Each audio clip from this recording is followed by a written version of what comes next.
Imagine you are a monarch who has just suppressed a century of civil wars. In your hands lie the treasury, rewritten laws, and the sole army allowed to bear arms. But in the center of every conquered city hangs a 70-ton bronze giant that needs neither your electricity nor your permissions. One strike, and 50,000 people in the square receive the signal to gather, faster than your garrison can mount their horses. This is not merely church equipment. It is a hostile communication system that mobilizes the crowd before your police can react. One decree from you declares this acoustic instrument illegal, turning it into silent metal for your cannons. What will you choose? To allow the cities their right to instant self-organization, or to rip their tongue away so that from now on, the alarm signal can only come from your palace? Now, let's see how this played out in real history. Imagine a city where there are no cars, no electric sirens, no industrial roar. The background noise is below 40 decibels, about the same as it is now in a secluded forest after a snowfall. And in this silence, there is a single strike. One blow against a bronze bell weighing 70 tons. The sound descends into the earth, felt by the body before it is perceived by the ear. It curves around blocks, leaps over hills, glides over water, and can be heard from 20, 30, even 50 kilometers away. No antennas, no wires, no electricity, just physics. Now, picture a modern city. The background noise is 70 to 80 decibels. The difference is not aesthetic. It is a difference of 40 decibels, and every 10 decibels represents a doubling of perceived intensity. In acoustic terms, a modern city is 16 times louder than a pre-industrial one. In such an environment, a signal without electronic amplification won't carry beyond a few hundred meters. We live in acoustic noise so dense that the very concept of hearing a signal without electricity has become technically impossible. And this is why we cannot intuitively grasp what these colossal bronze systems truly were, because we have never heard the silence in which they worked. Here is the route we will take. First, physics. How exactly the bell worked as an acoustic instrument, and why its parameters made it indispensable. Next, functions. How this instrument was used for city management, synchronizing life, navigation, and mobilization. Then, survival. Why some objects survived while others did not, and what this indicates about those who made the decisions. Finally, dismantling. 3 waves that, over a century and a half, destroyed what had taken 500 years to build. This will be a lengthy analysis, but in the end, you will have a different perspective on what you see in the city every day, and what you no longer see because it has long been gone. This is not a poetic image. It is a documented principle of acoustics that for some reason we have stopped applying to the history of cities. Sound waves with frequencies below 100 Hz, which is precisely what a bell weighing over 30 tons generates, propagate through atmospheric layers differently than high-frequency noise. They bend around obstacles. They travel vast distances under conditions of atmospheric inversion. Chroniclers were not exaggerating when they wrote about a bell that could be heard 50 kilometers away. They were merely describing physics. Let's take some specific numbers. The Tsar bell in Moscow weighs 202 tons. The calculated frequency of its fundamental tone is 81 Hz. Computer modeling conducted by American scientists in 2016 using finite element analysis showed that under favorable atmospheric conditions, its sound would spread to a radius of 50 to 60 kilometers. For comparison, a radius of 50 kilometers from the center of Moscow encompasses an area of nearly 8,000 square kilometers. This territory is comparable to several modern regions. One strike, and all this space receives a synchronous signal. Humanity had no alternative until the advent of radio. And here begins the question that historians prefer not to ask. If an object transmits a signal for 50 kilometers without a single wire or battery, how should it be accurately described? The official version calls it a ceremonial symbol, but a ceremonial symbol does not require such acoustic characteristics. This is working hypothesis number 1. The object might have been designed precisely as an acoustic node. Let's see what else supports this idea. Now, here's another figure that is usually not placed next to the previous one. The Tsar bell contains 525 kilograms of silver and 72 kilograms of gold. The official explanation: added to improve the resonance properties. This is true. Precious metals in certain proportions alter the crystal structure of bronze and affect the acoustic profile of the object. But there is a question that this explanation does not answer. 525 kilograms of silver is approximately 3/4 of the annual yield of a major Russian silver mine at that time. This is a huge resource, buried literally in a pit in the center of the Kremlin. For improving the resonance of an object that never actually rang. First hypothesis: 525 kilograms of silver were added precisely for the sake of acoustics, meaning the object was initially designed as a low-frequency synchronization node rather than a ceremonial item. Second hypothesis: this is a strategic metal reserve, packaged in a form that cannot be discreetly pilfered, because 200 tons of bronze in a pit will not vanish without an announcement to all of the Kremlin.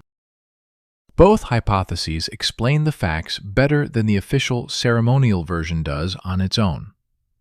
Which one is more accurate? We do not know. But the question itself is important.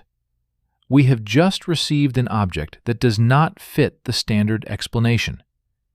It does not matter whether it stands by the monastery or by the city tower.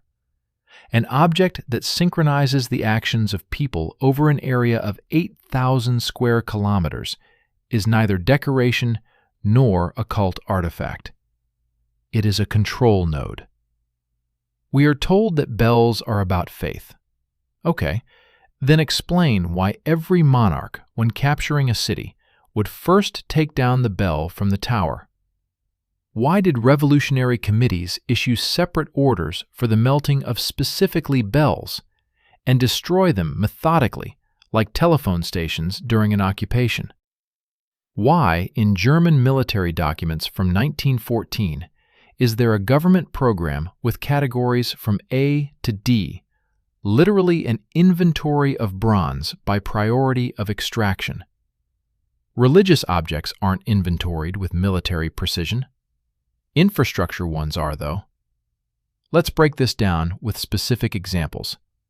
We'll start with Japan, because one of those nodes is still operational there, and it's especially clear there how a bell differs from just a large chunk of bronze. Tion-in Temple in Kyoto, 70 tons. The year 1636. Official function: ritual bell ringing in a Buddhist temple. 108 strikes on New Year's Eve. 17 monks sway the massive log and at a precise moment release it, and it gently strikes the bell, smoothly, without a jolt. Look at the suspension structure. Massive wooden beams without a single nail. The official version: this is how it was built according to tradition. Wooden architecture in Japan avoids metal connections for aesthetic and structural reasons.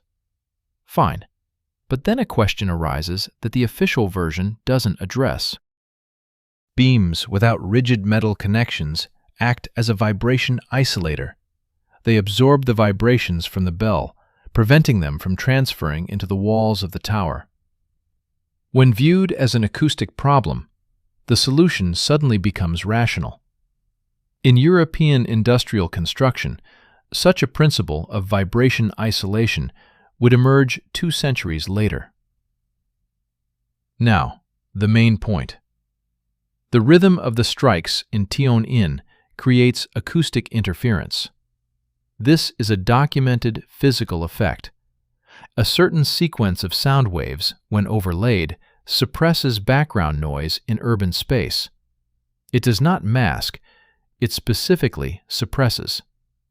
The bell's signal cuts through the urban noise rather than drowning in it. The question here is not whether anyone knew the physics of interference as a science. It had not yet been formalized anywhere in the 17th century. The question is different. If the rhythm of the strikes originated as a ritual tradition, where did this tradition get such a rhythm? The one that accidentally coincides with the acoustically optimal for suppressing background noise. Here's what is interesting from an engineering perspective. To dampen vibration with wooden beams without metal connections, one must understand how waves are transmitted through the connection. Rigid metal fasteners create a direct transmission of vibration. The wave travels through without loss. Wood without nails operates differently. At points of contact, without rigid fixation, some energy dissipates. If the builders consciously chose a system that dampens vibration, that's one scenario. If it's a random result of traditional architecture, that's another. But the fact is neutral and verifiable. The tower with the 70-ton bell inside has stood for nearly 400 years without major repairs to the load-bearing structures.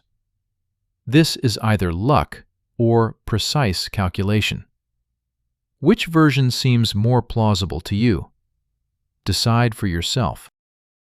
If you think this is merely a random coincidence of rhythm and physics, take specific parameters. The diameter of the Tion-in bell is 3 meters and 300 millimeters. At this diameter, and given the mass of the metal, the fundamental resonant frequency falls within the range where atmospheric propagation in the mountainous Kyoto Valley reaches 20 kilometers. It is in mountain basins that acoustic waves reflect off the slopes, creating a waveguide effect. If one looks at Tion-in as a functioning acoustic node, rather than just as a temple object, its parameters, the terrain, and the propagation distance form a picture that is hard to call random. But this is interpretation, not fact. The fact is that the system worked and continues to work. The Tion-in was put into operation right after the Sengoku period, a century of continuous civil wars that historians refer to as the era of warring provinces. The first task of the new Tokugawa shogunate was to synchronize life in the ancient capital. One strike of the Tion-in bell, and hundreds of small temples throughout Kyoto received the signal. One strike, thousands of coordinated actions across the agglomeration. Without couriers, without telegraph, without radio. This is the acoustic infrastructure. The synchronization of peaceful life and the synchronization of military alerts is one system, one entity, one principle. Now let's move to Europe. There, the bells had a different role. Not a gentle synchronization, a stark assertion of power. In fact, it was so harsh that a bell could even be sentenced to death. The year is 1540. Charles V, Emperor of the Holy Roman Empire, issues a decree punishing the city of Ghent for its uprising against imperial authority. Among the terms of capitulation is the removal of the Roland bell from the belfry tower. No destruction of the walls. No executions of the leaders. First, the bell. From now on, the townspeople must walk past the empty tower with their heads uncovered. This is a documented historical precedent. A monarch issued a legal verdict against an object. The bell was found to be an accomplice to the rebellion. Why? Because Roland, around 6 tons, installed in the year 1325, at a height of 91 meters, didn't just ring. His tolling signified the beginning of an uprising. Literally, the sound of Roland's bell meant the guilds took up arms. This is documented in the city chronicles, in poems, in decrees from Charles himself. To destroy the bell meant to destroy the city's right to armed self-defense. Both actions are one and the same. The most obvious explanation: the monarch simply feared the symbol. But then why was the symbol a bell and not a coat of arms, a flag, or some other object? Because a coat of arms does not mobilize. A coat of arms does not rally thousands of people at once with a single signal. A bell did. It was an infrastructural means of immediate coordination, and that is what the city was deprived of. Consider how this actually worked in practice. Ghent in the 16th century was one of the largest cities in Northern Europe, a trading hub with a developed system of guilds. Each guild had its own militia and its own procedures for sounding the alarm. However, coordination between the guilds required a unified signal, one that could be heard by all at once. Roland provided that signal, not a messenger making his way to each guild one by one. One strike and the whole city knows. This is the speed that no other pre-electrical communication method can offer. Charles V understood that as long as Roland was in the tower, the city had a reflex for immediate self-preservation. To remove the bell would mean slowing that reflex down to hours or days. Roland was returned later, in a melted form. But the story doesn't end there.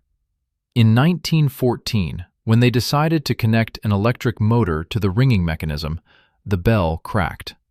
Folk legend has it that it refused to submit to the current. The physical explanation is simpler. The resonant frequency of the system changed when the swinging rhythm shifted from manual to mechanical. The metal, optimized for a specific striking mode, could not withstand a different rhythm. This isn't mysticism, it's an engineering fact. The bell was tuned to a specific operator, a human, and the machine did not take this into account. Look at this in a broader context. 1914 marks the beginning of World War I. It is then that the first state programs for the confiscation of bells for melting into artillery are initiated. In Germany alone, more than 150,000 bells will be confiscated and destroyed over the next 3 decades. Roland cracked at the very start of this process and became its symbolic mirror. The system he embodied, a distributed acoustic signal under urban administration, began to die right then and in that way. And one more point worth remembering. In the United States, the image of Roland was actively used in abolitionist literature as a synonym for freedom, alongside the Liberty Bell from Philadelphia. 2 objects, 2 continents, different epochs of creation, different technical specifications. But in the mass consciousness, they meant the same thing: the right to self-governance, captured in sound. This is no accident. It illustrates how deeply the bell infrastructure was embedded in the political imagination of the era. Now, a neighboring country, and a completely different story about how the bell gains power, not through resistance, but through survival. Notre Dame de Paris. The year is 1791. The French Revolution declares war on the old order. Among the first measures is the requisition of church valuables. Bells are melted down into cannons and coins.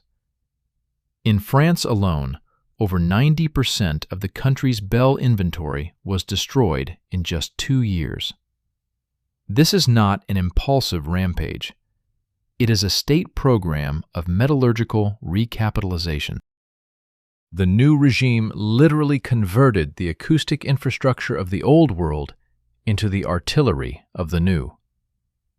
19 bells have been recast at Notre Dame.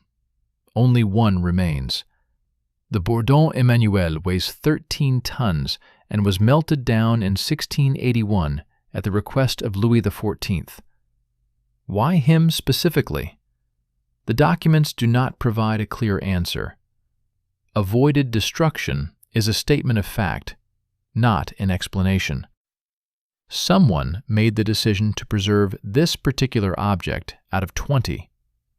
This choice was too specific to be random, but the documents that could reveal the logic behind it have not survived, or they are not available to the public. Emmanuel was officially registered as tocsin, a bell for urgent civil alerts, not a religious ritual, an operational function. In 1944, its toll announced the liberation of Paris from German occupation. In 2001, after the tragedy in New York, it rang as the state's voice of France. In 2019, it survived a fire that destroyed the spire and a significant part of the cathedral's structure. This is the third instance in which an entity endures what destroys everything around it. Revolution survived. German occupation survived. Fire survived. One could call it a coincidence, but a coincidence that recurs 3 times in different historical contexts is already a pattern. There is one more detail worth knowing. Louis XIV ordered the casting of Emmanuel in the year when France had just emerged from a series of exhausting wars and was in urgent need of consolidating its internal space. The new large bell in the main cathedral of the capital is not just a religious donation, it is a political statement. The state controls the acoustic space of Paris. The same motive that drove Charles V in Ghent, only not through expropriation, but through creation. Different methods, one goal. Let's take a closer look at Emmanuel's technical specifications. 13 tons. Diameter, 2 meters, 62 centimeters. Wall thickness, 21 centimeters. The note is F sharp. Acoustic experts describe its sound as one of the purest in Europe. This is not a subjective assessment. It is a measurable characteristic. Minimal parasitic overtones, maximally pure propagation of the fundamental frequency. How is this achieved? By the alloy's composition, the geometry of casting, and the cooling technology. All 3 parameters in the 17th century were determined by the master of a specific foundry, and this knowledge was not publicly available. It was passed down through guild traditions and was often kept secret. The one who commissioned Emmanuel in 1681, Louis XIV, was not just choosing a large bell. The choice of a specific foundry for such an order was a deliberate decision. The quality of the acoustics of a large city bell was determined by the craftsmanship of the master, not just by its size. And here is what is important. In the year 1802, Napoleon, by special decree, restored Emmanuel's official status. After 10 years of revolutionary silence, after all the cannons and coins that his brothers had become, the new regime, first and foremost, restored the main sound object of the capital. Whether it was restoring a church symbol or an operational tool for notification depends on how one views its subsequent use. And it was precisely as the voice of the state, rather than the church, that he used Emmanuel. Now, here's a story that is rarely told in history lessons, about a bell that spent 58 years in captivity. Taganrog, 1778. A bell is cast from captured Turkish cannons. It is installed at the Chersonesus monastery on the shores of the Black Sea, on an open stone belfry, right above the water. Pay attention to the positioning. Not in a tower above the square, not over the city gates, on the shore above the sea. The belfry is designed so that the sound spreads over the water surface, and water is a significantly more effective conductor of sound than air. This engineering solution addresses a specific task. During dense fog, the bell served as a landmark for the ships of the Black Sea Fleet. This is not a version or a hypothesis. It is documented in the archives of the Maritime Ministry, a navigational beacon that operates on the physics of sound. 1855. The Crimean War. French troops capture Sevastopol. Among the trophies is the bell from Chersonesus. It is taken to Paris and installed at Notre Dame de Paris.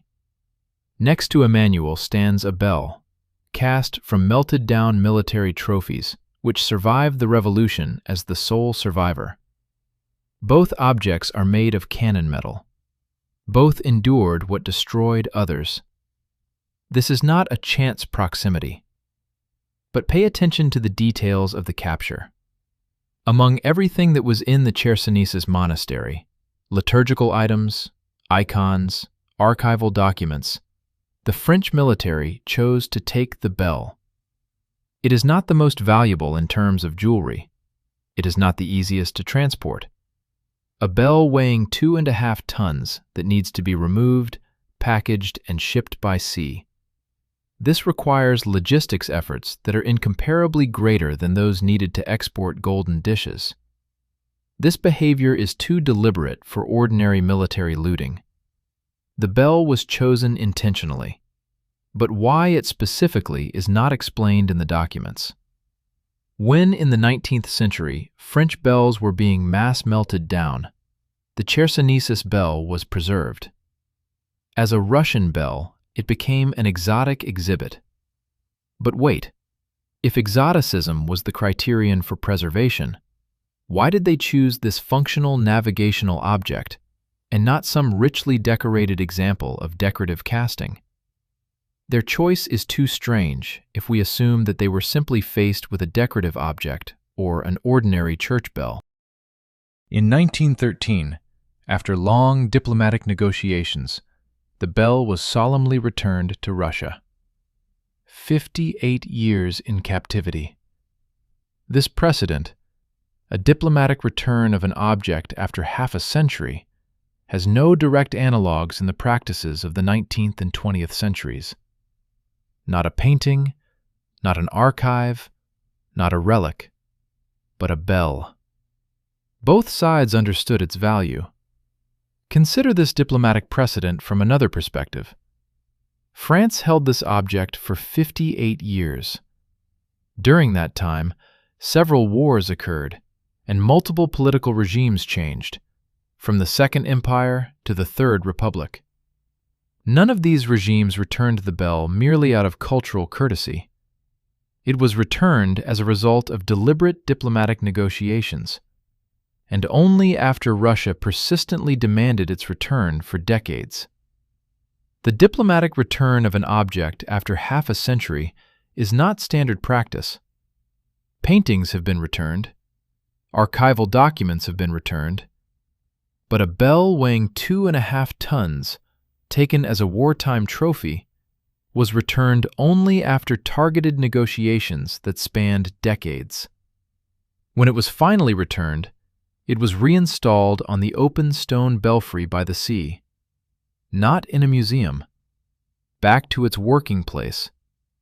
It operated in the very function for which it was cast until the early 20th century.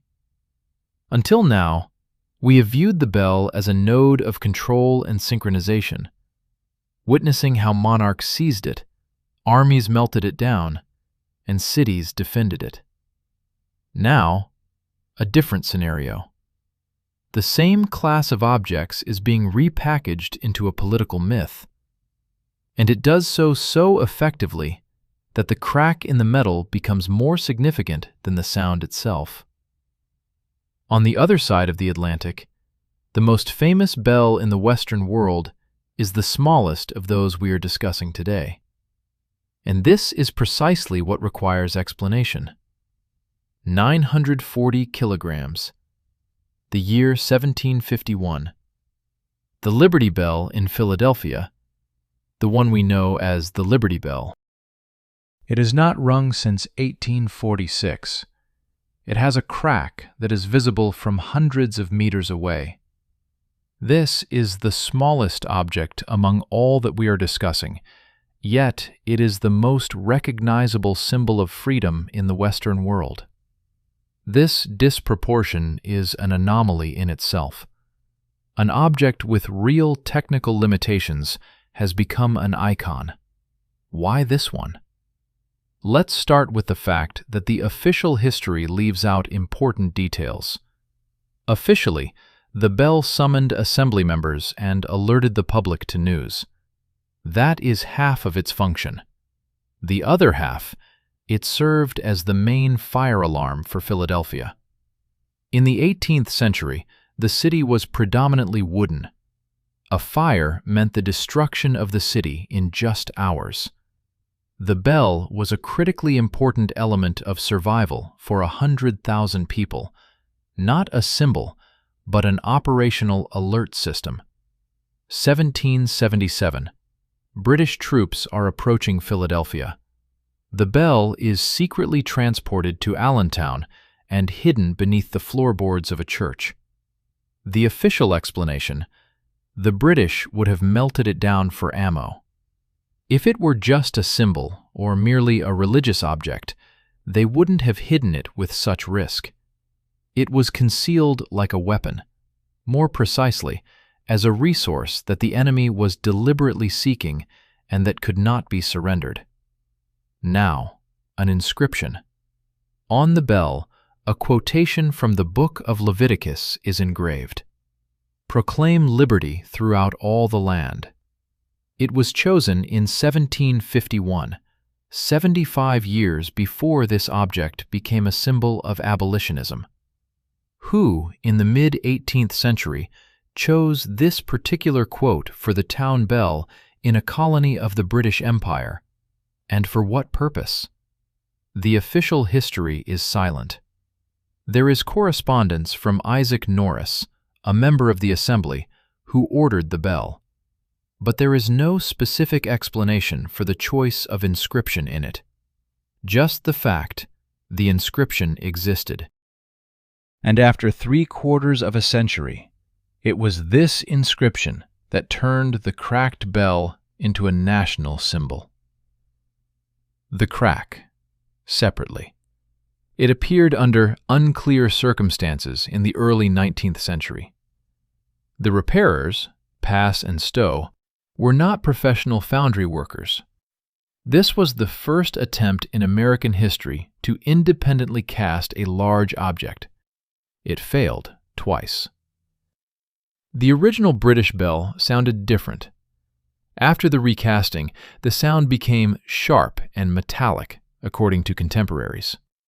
Both words mean the same: a high-frequency signal without resonant overtones. Exactly what is needed for emergency fire alerts in an urban environment. The repairers either accidentally or intentionally optimized the acoustics and ended up with an instrument rather than a musical object. It cracked because the alloy turned out to be brittle, with the proportions of metals chosen by Pass and Stowe. This is a technological mistake, not mysticism. But it's precisely the crack that made it an icon, because a broken symbol speaks of imperfection, of incompleteness, of worth. It is more powerful than whole and resonant. There is one more aspect of this story that is rarely mentioned. The Liberty Bell was not the first large bell in North America. However, it became the first one to have a political narrative intentionally constructed around a specific inscription. In the 1830s, abolitionist organizations began using the image of the bell in their publications, long before it received its current name, Liberty Bell. The name appeared in abolitionist literature in 1847. Before that, it was simply the State House Bell. In other words, its symbolism was not created by events, but by the people who needed a symbol for a specific political movement. They found the inscription from Leviticus. It fit perfectly. They found an object with a story, the Revolutionary War, hidden from the British, historically significant. And they constructed a narrative from these elements, which then became inseparable from the object. This is not a falsification. It is the political use of a historical object, a perfectly legitimate practice. But it is important to understand the mechanism. Add to this the following fact, which is usually overlooked in popular accounts. The original bell, commissioned from the British company Whitechapel, cracked during its very first test, before it was ever officially used. It was immediately sent to pass and stow for melting down. They recast it twice. After the second recasting, they produced an object with a different alloy composition, different acoustics, and different structural integrity. 3 different metallurgical iterations of the same object over 2 years is not the story of a great symbol. It's a story of technological improvisation in the face of a shortage of expertise. Only half a century later, when the crack rendered the object non-functional and the political context gave it significance, did the mistakes transform into legend. This is important not as a curiosity.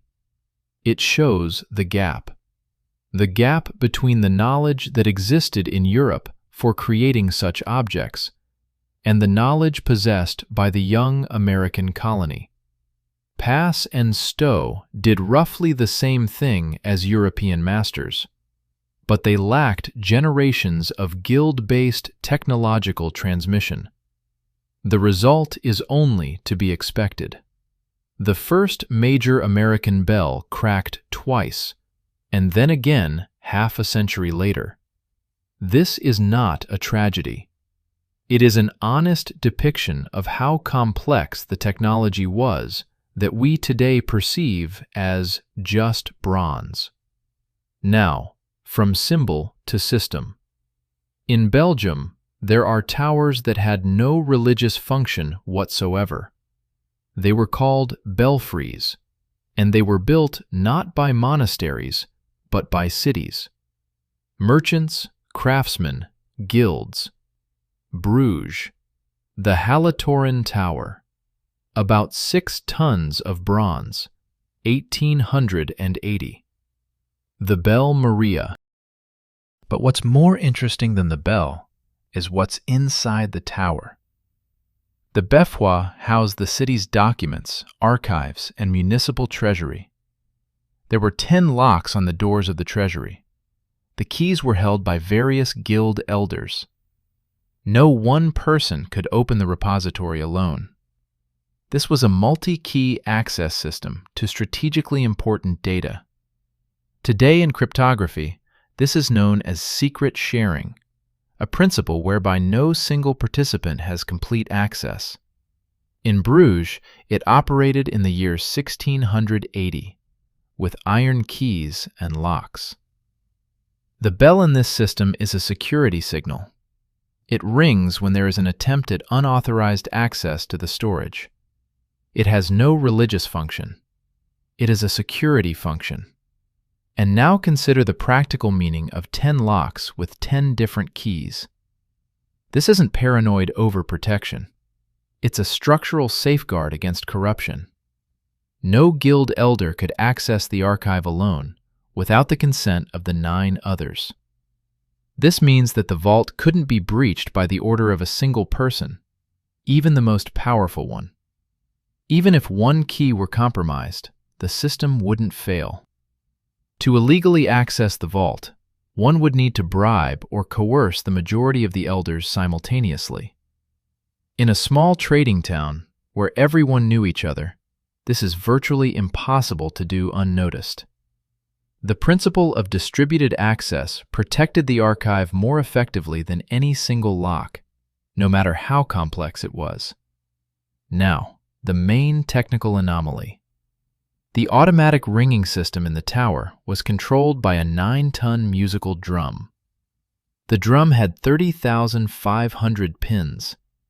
Their arrangement set the melody automatically, just as a punch card sets a program. This mechanical programming of the acoustic signal dates back to 1680, 200 years before the advent of punch cards and weaving looms, 270 years before the digital code. I also initially thought it was just a musical toy for wealthy urbanites, until I stumbled upon the question, why program a signal if the goal is just a beautiful chime? They program it when the signal needs to be precise, reproducible, and independent of the human factor. Look at what this means in practical terms. A mechanical drum with pins is a program written in metal. Once set, it plays back the same way every time, regardless of who is at the tower, whether the bell ringer is tired or remembers the sequence. This is resilience to human error. This property is critical for the security system of the archive. The alarm signal must sound accurately and immediately, without interpretation. The automatic drum provided this. The Belfry of Ghent, an adjacent city, the very place where Roland stood, operated on the same principle. The tower with the bell served as the materialized sovereignty of the city. Feudal lords systematically demolished or seized the belfries in their efforts to suppress urban freedoms. This is documented in the chronicles. To destroy the tower meant to destroy independence, not symbolically, but functionally. Without the tower, there is no archive. Without an archive, there are no charters. Without charters, there is no municipal law. Without the bell, there is no mobilization of the guilds. The chain is straight. Note where both belfries are located, in Bruges and Ghent, in market squares, not by a church, not beside a feudal castle, at the market, with trade, at the center of civic life. The tower of municipal law stands where economic interests intersect, because that is where swift arbitration, quick notification, and rapid mobilization are needed. Religious buildings were erected where people prayed. Civic ones were built where trade and justice took place. The difference is fundamental. 6 objects, 6 countries, different eras, different cultures, different official purposes. And in each case, a second function that the official version does not mention first. Synchronization of urban life. Archive protection. Navigation beacon. Fire alert. Marker of state sovereignty. This was the first part of the analysis, the functions of individual objects. Now it's time to shift the scale. Because if all these objects were nodes of a single system, another question arises. Not how did each bell work, but who and why decided to dismantle this entire system. And that's a completely different story. But before we move on to the dismantling, one last object. It illustrates what it means when a bell survives not just a war, but the very state itself. Wawel, Krakow. Sigismund's Tower. The year 1520. 12 and 6 tons of total mass. Cast from trophy cannons captured in the Battle of Orsha in 1514. 12 men to swing it. An oak yoke weighing over 2 tons. Remember this date, 1520. The bell has existed for 500 years. During this time, Poland was divided among 3 empires and ceased to exist as a state for 123 years. It has survived 2 world wars. It has gone through several political regimes. The bell tolls. When the German troops entered Krakow in 1939, Wawel was declared the residence of the occupying governor-general. Sigismund found himself in a territory physically controlled by the German administration. Yet, it continued to sound. On national holidays, even during the years of occupation. A ban on ringing would signify a political gesture that could backfire. The bell was so deeply embedded in Polish identity that its public silencing would amount to a direct declaration of war on the cultural memory of the nation. The occupiers understood this. They allowed it to ring. This is documented in the Charter of King Sigismund I from 1525. The bell accompanies the most important state events. Not religious, state. It rang at Poland's accession to the European Union. As long as Sigismund rings, the country exists as a subject. This is not a metaphor. It is an officially recorded function. Now, a technological detail that is often overlooked.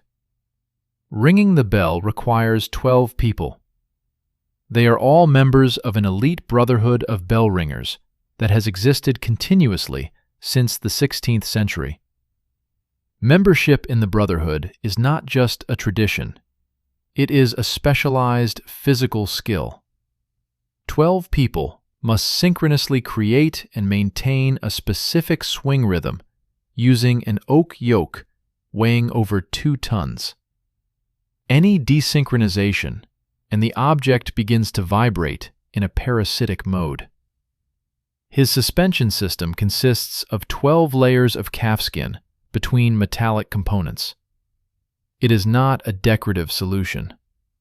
The leather dampens parasitic harmonics, high-frequency overtones that muddy the fundamental tone. The result, unique sound clarity over long distances. This technology was implemented in 1520. No modern computer acoustic model has replicated the exact profile of Sigismund, because the alloy composition and precise geometry of the suspension system create an interaction that we do not fully understand. In the year 2001, the language was replaced. The old one cracked. The body of the bell is original. 1520. 480 years in active service. Analyses show standard bell bronze. But standard bronze from the 16th century is not the same as industrial bronze from the 21st. The technology of melting, cooling, proportions of additives, all of this determines the crystalline structure of the metal, its fatigue strength. And this structure was reproduced in the 16th century with a precision that we cannot replicate, not knowing the original recipe. Now, a view from the other side. Not on what survived, but on what was destroyed. And how exactly that happened. 3 waves, 3 different eras, 3 different reasons, and 1 result. Before discussing the dismantling, it is important to understand the scale of what was dismantled. By the 17th and 18th centuries, Europe boasted tens of thousands of bells. This is not an exaggeration. In Germany alone, according to census data from the 19th century, over 70,000 bells of varying weights were recorded. France had a comparable number. In Russia, there were thousands in just Moscow. Moreover, the heavy objects, weighing 10 tons or more, formed several dozen nodes, each of which, due to its acoustic characteristics, provided coverage within a radius of 30 to 50 kilometers. If you were to map these nodes across Europe and view it as a coverage map, a strikingly modern picture emerges. Not a single center, but numerous points with overlapping zones. No single point of failure. This is precisely the kind of architecture that is referred to as fault-tolerant in telecommunications today. However, this was not the result of a unified design solution, but rather the culmination of several centuries of parallel construction by different people in various countries. Whether it was an intentional network or a spontaneous outcome is a separate question. Yet the picture it forms on the map looks very much like a network. The first wave, the end of the 18th century, the French Revolution. In just 2 years, more than 90% of the country's bell fund was destroyed. This was not spontaneous destruction. It was a state program with a specific economic rationale. The new regime needed bronze for artillery. The acoustic infrastructure of the old order was literally remelted into the weapons of the new. The same metal, different function. Look at the details of this process. The nation was at war with several European monarchies simultaneously. The need for metal was critical. Revolutionary committees decided to confiscate church bronze. Not gold. Cannons are not made from gold. It was bronze, bell bronze, because it was a strategic material in the right state, already melted, cast, high quality. It just needed to be remelted. Logistically, it was the most efficient source of military metal of all available options. Note that not all objects of religious worship were destroyed. Specifically, it was the bells that were targeted, objects with a documented function of synchronization and mobilization. The melted metal was then used to cast cannons. The same volume of bronze served first as a tool for coordinating the population and later as an instrument of war. This is the logic of the first wave. The second wave, 2 world wars. Germany and Austria implement state programs for the removal of bronze scrap. In the documents of 1914, categories A, B, C, D. Category A, objects of the highest historical value, inviolable. Categories B, C, D, to be melted down. Each community was allowed to keep 1 bell for emergency signals. The minimally necessary alert infrastructure was preserved. Everything else to metal. This is a fundamentally important detail. They didn't destroy everything completely. They left one, the one specifically needed for emergency signals. This is not random softness. Categories A, B, C, D were established by military officials who regarded these objects as metal and as infrastructure. The minimum functionality for alerts to preserve, everything else for recycling. The scale of the second wave is colossal. Only in Germany and in the territories it occupied, over the period from 1914 to 1945, more than 150,000 bells were taken. This is not just a loss of cultural artifacts, It is the destruction of a complete layer of infrastructure that had developed over several centuries. The third wave is technological displacement. From the mid-19th century to the mid-20th century, telegraph, radio, electric siren. The acoustic system wasn't directly destroyed. It was replaced by a more controllable analog. And here lies the key difference that changes everything. An electric signal can be turned on and off centrally, from a single point, at any moment. A bell cannot. Roland confirmed this in Ghent, cracking during the attempt at electrification. The manual mechanism granted the city control over its own signal. The electric one shifted that control to whoever had the switch. There is another dimension of the third wave that is often overlooked. The Industrial Revolution created acoustic noise that, in itself, pushed bells out of their role as working tools. A factory within the city generates continuous background noise, against which the sound of a bell is simply inaudible at the same distances as before. Not because the bell has changed, but because the acoustic environment has changed. In fact, industry created conditions under which the old infrastructure ceased to function, without any direct dismantling. Passive displacement through changes in the environment.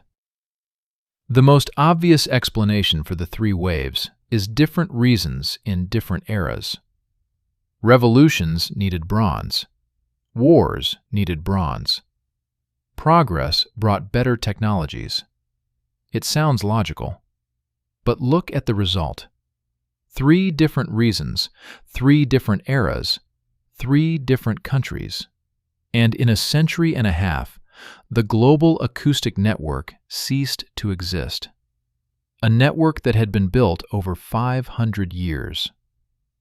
Either it's a coincidence, or it's a change in the operating management system. One system was decentralized. The signal was controlled by those at the rope in the tower. The other was centralized. The signal is controlled by the one with the control panel. Let's return to the question we asked at the beginning. Who decided what to keep? Emmanuel endured a revolution that destroyed 19 of his neighbors. Chersonese survived a melting down that similar entities underwent. Sigismund endured 3 partitions of the state and 2 world wars. Tionin has withstood all the military upheavals of Japan and continues to operate to this day. These are not random objects. Each of them had a documented function that goes beyond religious cults, a navigation system, a state marker of sovereignty, a chronometer of urban life, an alarm signal for the archive. Those who made the decision to preserve were aware of these functions. They were not preserving beautiful bronze. They were preserving functional components. Now, one fact that usually remains overlooked. The last major bell cast for an infrastructural purpose, not for a museum, not for a tourist attraction, but for a real navigational task, is the Chersonesus bell. The year was 1778. After it, only copies, reconstructions, symbols. The technology for creating functional acoustic systems has disappeared. Not suddenly, gradually. But by the mid-19th century, it was already gone. Think about this alongside another fact. The Tsar bell, 202 tons, cast in 1735, lay in the casting pit for almost 100 years. Not because no one wanted to lift it, but because the lifting technology was unavailable.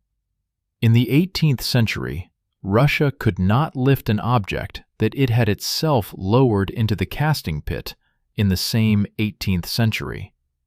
The lifting technologies used during the casting horizontal immersion in the pit, followed by extraction, turned out to be inaccessible to the next generation of craftsmen.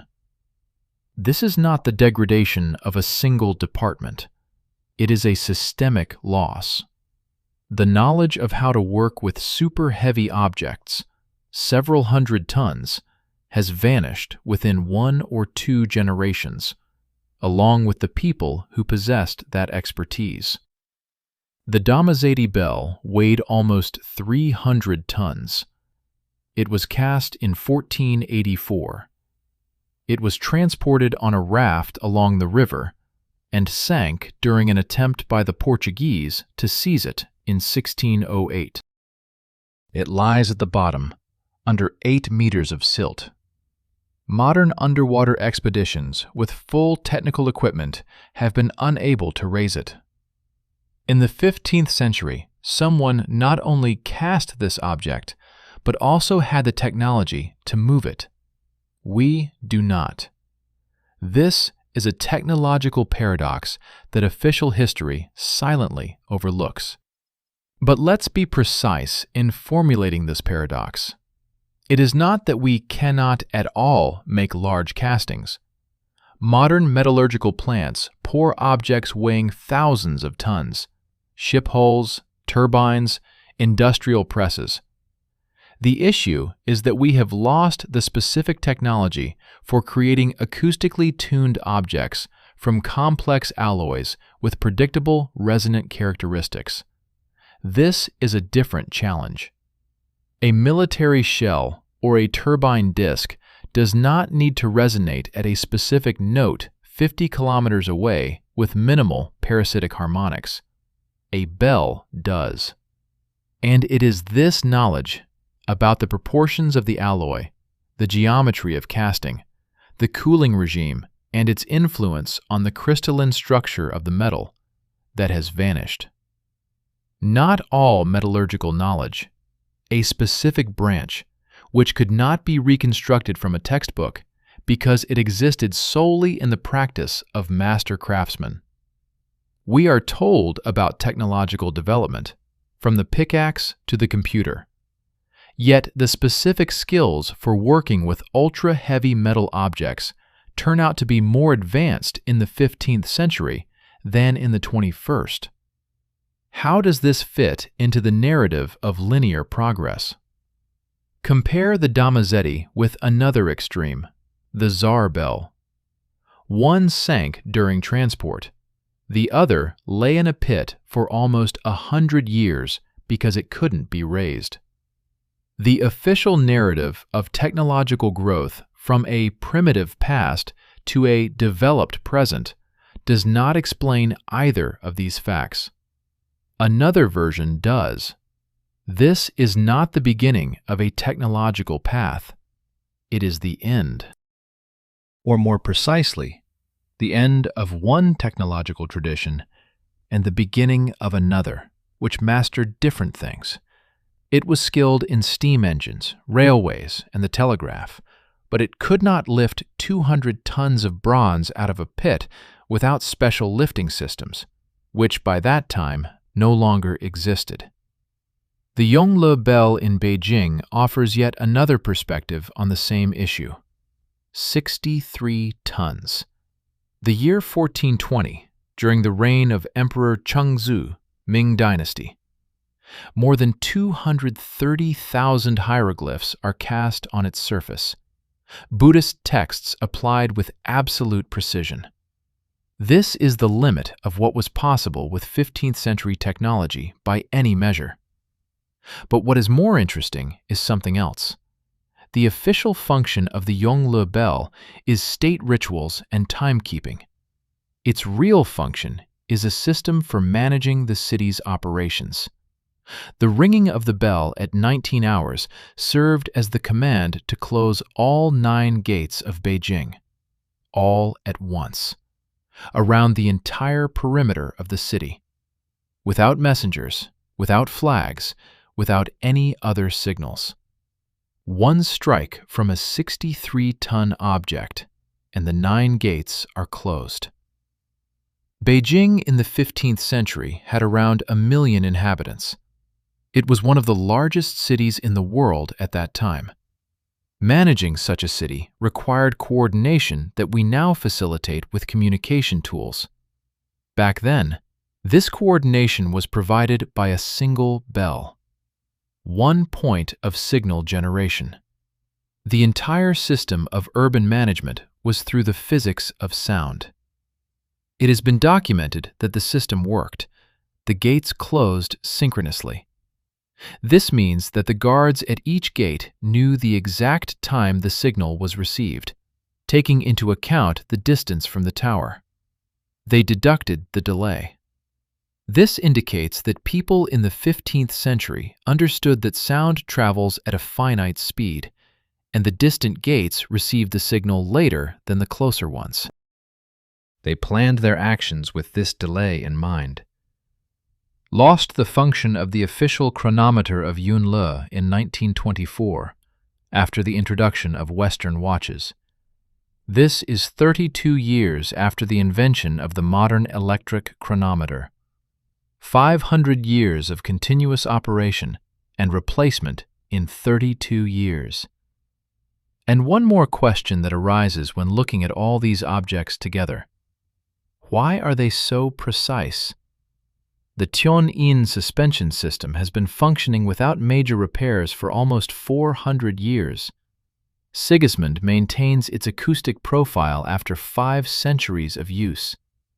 The Chersonesion operated as a navigation instrument for 200 years, until the moment of capture. Yunle coordinated the city gates for 500 years without technical failures in documentation. Accuracy requires either time or technology. If there was no time, then there was technology. If there was no technology, then there was time. Official history, in most cases, does not provide either in sufficient quantity. Yet the objects function. They work as only a well-designed system can. It's not a coincidence. It's intention. The Bell network was built over 500 years, from 1325 in Ghent to 1780 in Taganrog. It spanned territories from Southeast Asia to North America. At every point, there was one principle: an object audible at a distance unattainable by any other pre-electrical means of communication fulfills the tasks of synchronization, mobilization, or navigation. It was the first global protocol for transmitting information wirelessly. It operated on physics, long sound waves, atmospheric waveguiding, specially calculated frequencies. Not on faith, not on tradition, but on physics. Look at the geography of the surviving objects. Tianyin, Japan. Sigismund, Poland. Emmanuel, France. Chersonese, Crimea. Maria in Bruges, Belgium. Bell of Freedom, USA. This is not one region or one culture. It is a global sample where each object has a documented non-religious function: synchronization, sovereignty, navigation, archive protection, fire signal, urban mobilization. Someone might say, these are just various applications of one tool by different people in different circumstances. Okay, then answer the question: why has this particular class of objects, and no other, been systematically and deliberately destroyed with each change of political regime for a century and a half? Monarchs did not burn organs. Revolutionary committees did not melt down statues. Military programs did not collect silverware from parishes. They collected bells. The answer is in the function. The organ does not coordinate. The statue does not mobilize. The vessel does not navigate. The bell did all this, and for this it paid the price. He was not broken, he was replaced. The telegraph, radio, and electric siren all served the same purposes: synchronization, notification, coordination, with one fundamental difference. The new systems have a single point of control. The bell in the belfry was operated by the town guild's chime master. The electric siren is controlled from the prefecture. This is not a technological improvement. This is a change in the architecture of power. Consider this. When Charles V removed Roland from the Tower of Ghent, he did exactly that. He shifted the point of control over the acoustic signal from the city community to the imperial center. When revolutionary committees melted down bells into cannons, they did the same. They eliminated the distributed notification infrastructure, replacing it with centralized artillery. When German officials categorized A, B, C, D, they systematically dismantled the network, leaving minimal functionality under state control. 3 waves, 3 eras, 3 sets of reasons. But each time, dismantling the distributed system and replacing it with a centralized one. We inherited the world after this dismantling, and we accepted its configuration as a given, as the only possible architecture of public space. We did not notice the loss because it happened gradually, and because each subsequent stage seemed like progress. But here's what doesn't fit into the narrative of progress. In a modern city with background noise reaching 70 to 80 decibels, no acoustic signal can work at a distance of more than a few hundred meters without electronic amplification. The warning system relies entirely on electrical infrastructure. When the power goes out, coordination of the space comes to a standstill. The old system operated under any conditions: war, disaster, destruction of infrastructure. As long as the tower stands and the bronze is intact, the signal goes through. This is not nostalgia for the past. It is a technical characteristic that defines the system's resilience. Emmanuel rang out in 1944, when the German troops were retreating from Paris and the electrical equipment was mostly turned off. The Chersonese bell guided ships in the fog when no other system was functioning. Sigismund rang during the German invasion of 1939. They worked when everything else was not. Now we turn to the flip side of the survival question. We discussed who survived, but no less important is who did not survive. And this speaks to the nature of the process just as much as the list of those who made it. Add to this the following fragment of history, which provides another perspective on how decisions regarding the survival of objects were made. In 1914, with the onset of World War I, the German government publishes the List of Protected Bells, a catalog of objects whose removal is prohibited for historical or cultural reasons. This appears to be an act of cultural responsibility, until you examine the selection criteria. The list includes objects older than a certain age, predominantly those from before the 17th century. Objects with unique artistic characteristics. Objects linked to significant historical events.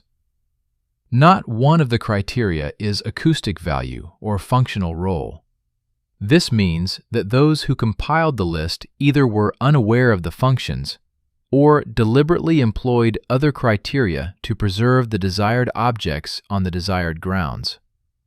The neutral criterion of historical age allowed for selective decisions without having to explain the underlying logic. The Kaiser Glock at Cologne Cathedral. 27 tons, cast in 1875. One of the largest bells in Europe of its time.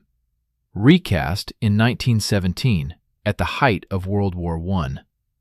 The bell was neither ancient nor unique in a technological sense, but it was big. 27 tons of high-quality bronze is a material resource that the wartime economy could not ignore. The Bell of Shitenoji in Osaka, weighing 114 tons, one of the largest in Japan.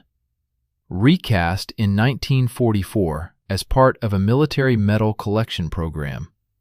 114 tons of bronze, existing since the early 20th century, destroyed within 2 weeks by the decision of the military committee.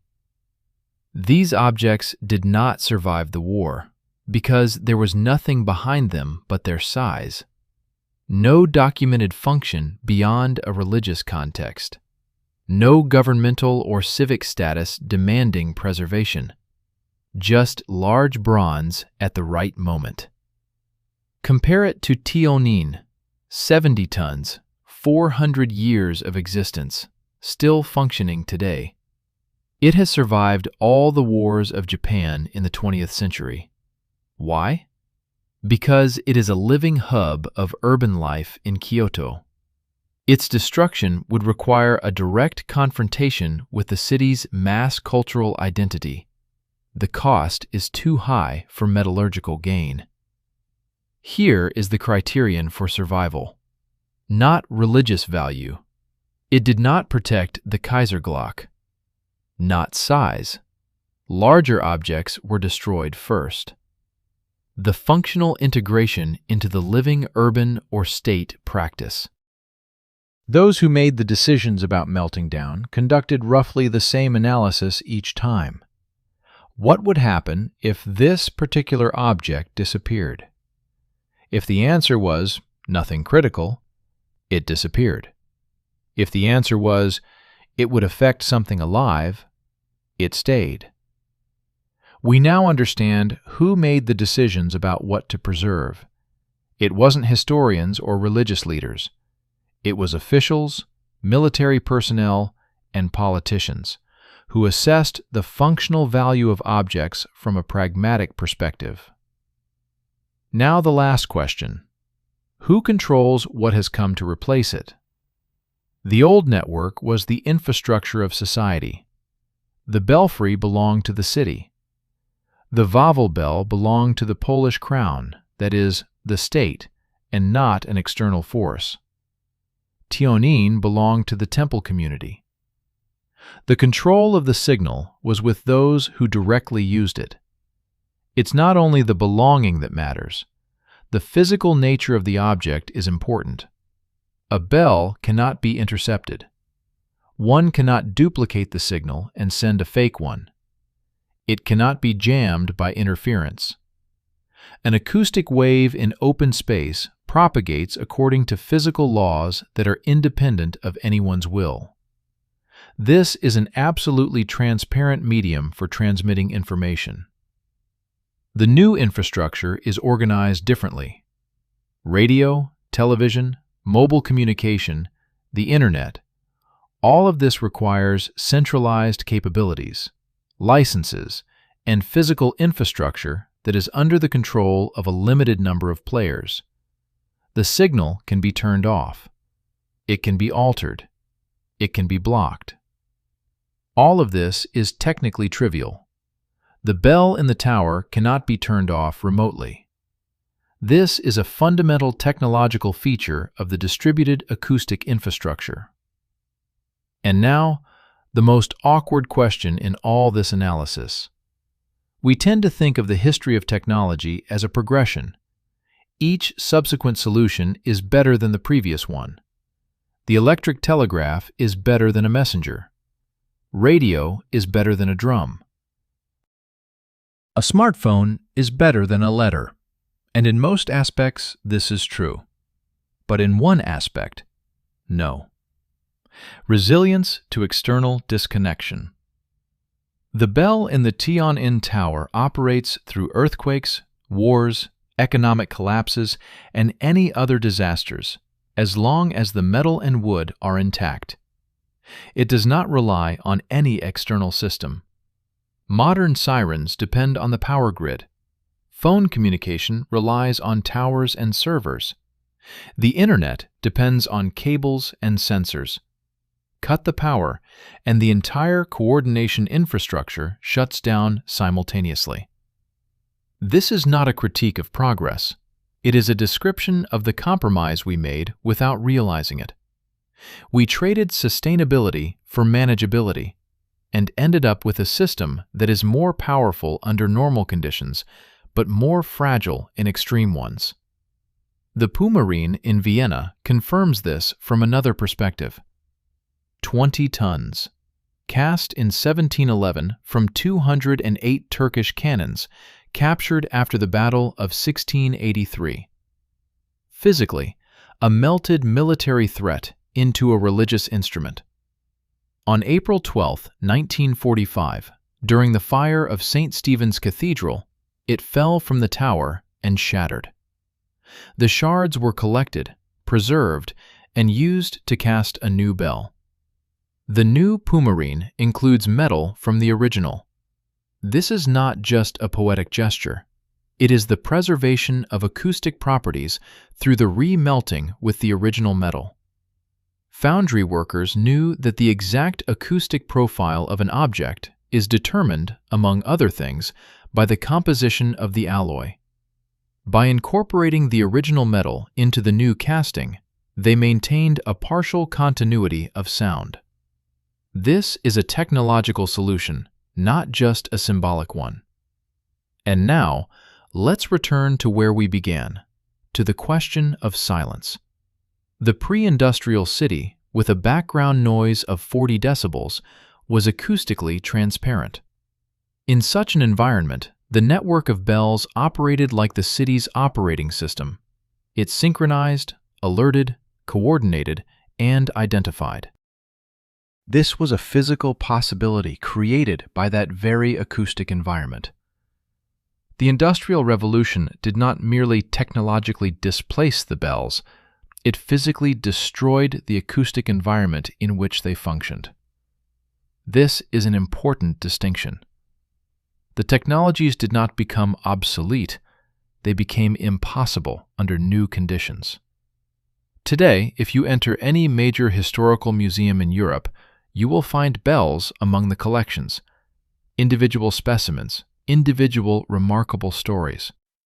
But you will not find a section on acoustic infrastructure of the Middle Ages and early modern period. You will not find maps with marked nodes and coverage areas.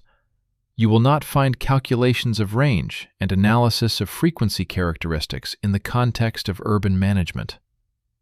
This knowledge exists in scattered academic works on historical acoustics, in technical reports by restorers, in the archives of foundries, but it is not assembled into a cohesive picture. Because a cohesive picture seems inconvenient. It shows that what we call religious heritage was an engineering infrastructure, and its systematic dismantling is not a random process, but a deliberate one. We are told that we are moving forward. Each new generation of technology is faster, more powerful, and more efficient. This is true.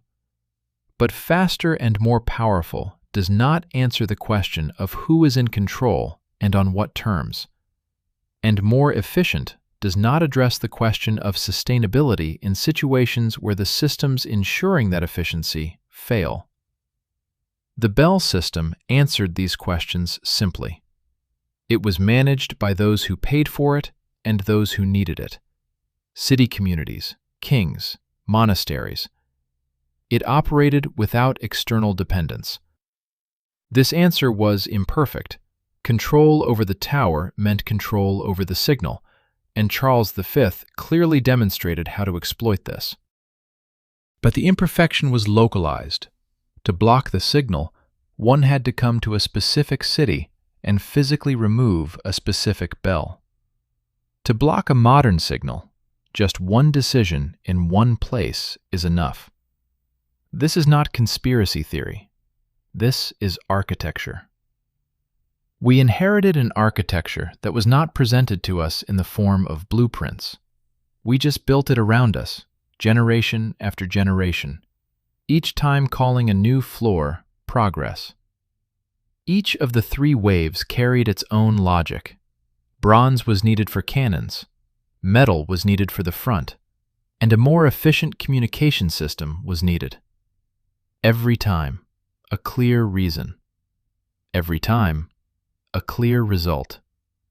And each time, what came in its place required fewer points for signal management. The Tionin in Kyoto will strike on this New Year's Eve.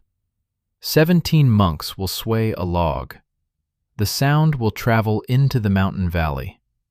No batteries, no wires, no licenses. The same physics as in the year 1636.